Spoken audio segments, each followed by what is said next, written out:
Marcos capítulo 11. Mientras Jesús y los discípulos se acercaban a Jerusalén, llegaron a las ciudades de Betfagé y Betania, en el monte de los Olivos. Jesús mandó a 2 de ellos que se adelantaran. Vayan a la aldea que está allí. En cuanto entren, verán un burrito atado que nadie ha montado jamás. Desátenlo y tráiganlo aquí. Si alguien les pregunta, ¿qué están haciendo?, simplemente digan, el Señor lo necesita y Él lo devolverá pronto. Los 2 discípulos salieron y encontraron el burrito en la calle, atado frente a la puerta principal. Mientras los desataban, algunos que estaban allí les preguntaron, ¿qué están haciendo? ¿Por qué desatan ese burrito? Ellos contestaron lo que Jesús había dicho y se les dio permiso para llevarlo. Así que llevaron el burrito a Jesús y pusieron sus prendas encima y él se sentó allí. Muchos de la multitud tendían sus prendas sobre el camino delante de él y otros extendían ramas frondosas que habían cortado en los campos. Jesús estaba en el centro de la procesión y la gente que lo rodeaba gritaba: Alaben a Dios, bendiciones al que viene en el nombre del Señor, bendiciones al reino que viene, el reino de nuestro antepasado David. Alaben a Dios en el cielo más alto. Así Jesús llegó a Jerusalén y entró en el templo. Después de mirar todo detenidamente a su alrededor, salió porque ya era tarde. Después regresó a Betania con los 12 discípulos. A la mañana siguiente, cuando salían de Betania, Jesús tuvo hambre. Vio que a cierta distancia había una higuera frondosa, así que se acercó para ver si encontraba higos, pero solo tenía hojas porque aún no había comenzado la temporada de los higos. Entonces Jesús dijo al árbol: que nadie jamás vuelva a comer tu fruto. Y los discípulos lo oyeron. Cuando llegaron de nuevo a Jerusalén, Jesús entró en el templo y comenzó a echar a los que compraban y vendían animales para los sacrificios. Volcó las mesas de los cambistas y las sillas de los que vendían palomas, y les prohibió a todos que usaran el templo como un mercado. Les dijo: Las Escrituras declaran, mi templo será llamado casa de oración para todas las naciones, pero ustedes lo han convertido en una cueva de ladrones. Cuando los principales sacerdotes y los maestros de la ley religiosa oyeron lo que Jesús había hecho, comenzaron a planificar cómo matarlo, pero tenían miedo de Jesús, porque la gente estaba asombrada de su enseñanza. Esa tarde Jesús y los discípulos salieron de la ciudad. A la mañana siguiente, al pasar junto a la higuera que él había maldecido, los discípulos notaron que se había marchitado desde la raíz. Pedro recordó lo que Jesús había dicho al árbol el día anterior y exclamó: Mira, Rabí, la higuera que maldijiste se marchitó y murió. Entonces Jesús dijo a los discípulos: Tengan fe en Dios. Les digo la verdad. Ustedes pueden decir a esta montaña, levántate y échate al mar, y sucederá. Pero deben creer de verdad que ocurrirá y no tener ninguna duda en el corazón. Les digo, ustedes pueden orar por cualquier cosa, y si creen que han recibido, será suya. Cuando estén orando, primero perdonen a todo aquel contra quien guarden rencor, para que su Padre que está en el cielo también les perdone a ustedes sus pecados. Nuevamente entraron en Jerusalén. Mientras Jesús caminaba por la zona del templo, los principales sacerdotes, los maestros de la ley religiosa y los ancianos se le acercaron. ¿Con qué autoridad haces todas estas cosas? ¿Quién te dio el derecho de hacerlas? Les diré con qué autoridad hago estas cosas si me contestan una pregunta. ¿La autoridad de Juan para bautizar provenía del cielo o era meramente humana? Contéstenme. Ellos discutieron el asunto unos con otros. Si decimos que provenía del cielo, preguntará por qué nosotros no le creímos a Juan. ¿Pero nos atrevemos a decir que era meramente humana? Pues tenían temor de lo que haría la gente, porque todos creían que Juan era un profeta. Entonces, finalmente contestaron: No sabemos. Y Jesús respondió: Entonces yo tampoco les diré con qué autoridad hago estas cosas. Marcos capítulo 12. Después Jesús comenzó a enseñarles con historias. Un hombre plantó un viñedo, lo cercó con un muro, cavó un hoyo para extraer el jugo de las uvas y construyó una torre de vigilancia. Luego les alquiló el viñedo a unos agricultores arrendatarios y se mudó a otro país. Llegado el tiempo de la cosecha de la uva, envió a uno de sus siervos para recoger su parte de la cosecha, pero los agricultores agarraron al siervo, le dieron una paliza y lo mandaron de regreso con las manos vacías. Entonces el dueño envió a otro siervo, pero lo insultaron y le pegaron en la cabeza. Al próximo siervo que envió lo mataron. Envió a otros, a unos los golpearon y a otros los mataron, hasta que le quedó solo uno, su hijo, a quien amaba profundamente. Finalmente, el dueño lo envió porque pensó: sin duda, respetarán a mi hijo.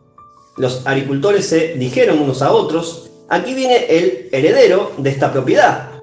Matémoslo y nos quedaremos con la propiedad.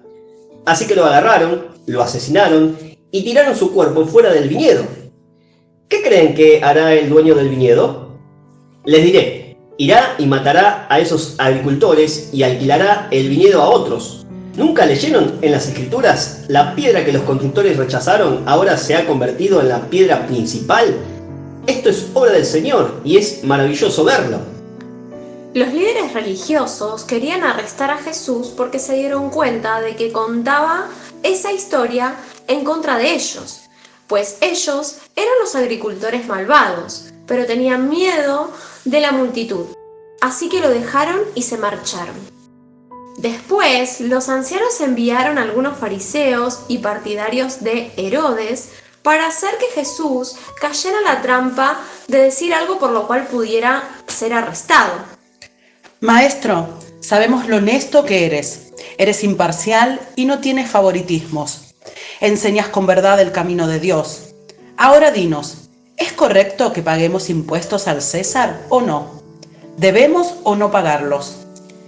Jesús se dio cuenta de su hipocresía y dijo: ¿Por qué intentan atraparme? Muéstrenme una moneda romana y les diré. Cuando se la dieron, les preguntó: ¿A quién pertenecen la imagen y el título grabados en la moneda? Al César. Bien, entonces den al César lo que pertenece al César y den a Dios lo que pertenece a Dios. Su respuesta los dejó totalmente asombrados.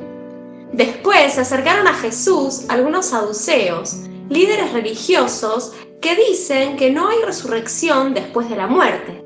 Le plantearon la siguiente pregunta: Maestro, Moisés nos dio una ley que dice que si un hombre muere y deja a una esposa sin hijos, su hermano debe casarse con la viuda y darle un hijo para que el nombre del hermano continúe.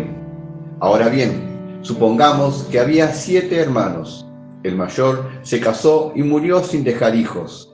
Entonces el segundo hermano se casó con la viuda, pero también murió sin dejar hijos.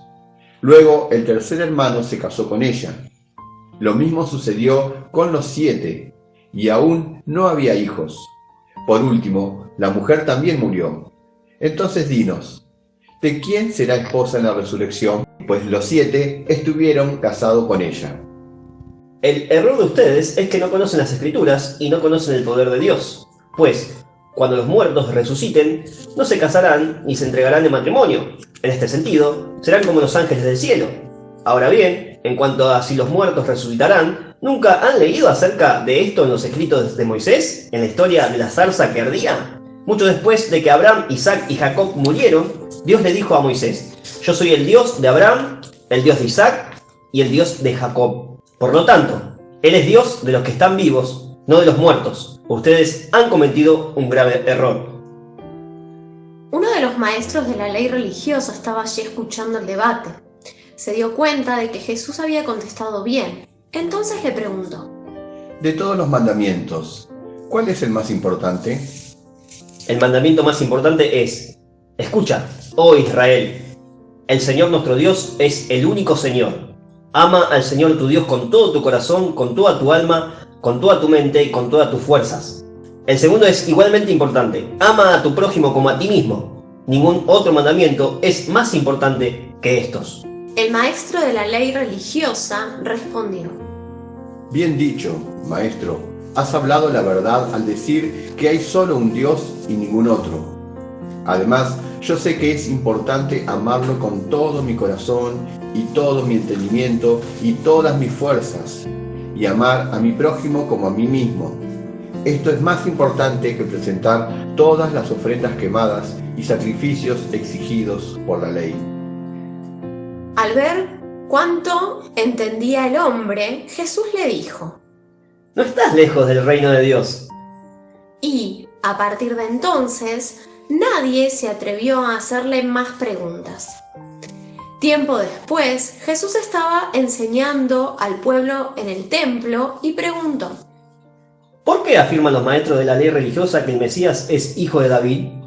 Pues el propio David, mientras hablaba bajo la inspiración del Espíritu Santo, dijo: El Señor le dijo a mi Señor, siéntate en el lugar de honor a mi derecha, hasta que humille a tus enemigos y los ponga por debajo de tus pies. Ya que David mismo llamó al Mesías mi Señor, ¿cómo es posible que el Mesías sea su hijo? La gran multitud se deleitaba al escucharlo. Jesús también enseñó: Cuídense de los maestros de la ley religiosa, pues les gusta pavonearse en túnicas largas y sueltas y recibir saludos respetuosos cuando caminan por las plazas, y como les encanta ocupar los asientos de honor en las sinagogas y sentarse a la mesa principal en los banquetes, sin embargo, estafan descaradamente a las viudas para apoderarse de sus propiedades y luego pretenden ser piadosos haciendo largas oraciones en público. Por eso serán castigados con más severidad. Jesús se sentó cerca de la caja de las ofrendas del templo y observó mientras la gente depositaba su dinero. Muchos ricos echaban grandes cantidades.